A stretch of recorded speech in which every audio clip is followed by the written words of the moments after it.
Now that we have a good understanding of keyboard shortcuts and the S key being our shortcut bar, let's go ahead and customize this and figure out how we can make this work better for us. Now, by default, SolidWorks puts a few things on here. You notice that under Extruded Boss Base, there's a down arrow that allows us to get to all of the tools on the first section of our Features tab. That's Revolve, Sweep, Loft, and Boundary. In the second section, we can get to all of the cut tools. In the third section, we can get to fillets and chamfers. Then we can get to creating planes and other reference geometry. And then we have the whole wizard option. Now, if we want to add things to this, we can simply right-click in an area and customize it.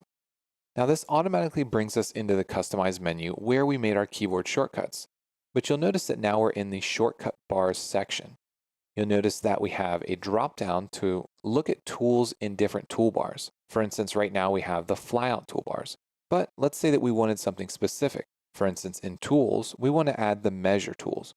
We simply drag it on here. We can add mask properties and place it anywhere on here that we need.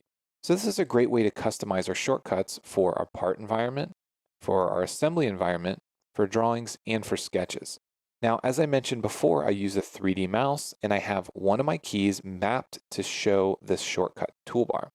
So let's go ahead and hit OK.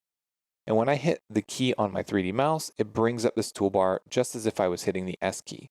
So this is a great way to access things like mask properties, to access other tools like the Measure tool if we want to figure out the surface area of the shape, or if we want to do different things like measure from this point to this point. We have those options quickly at our fingertips.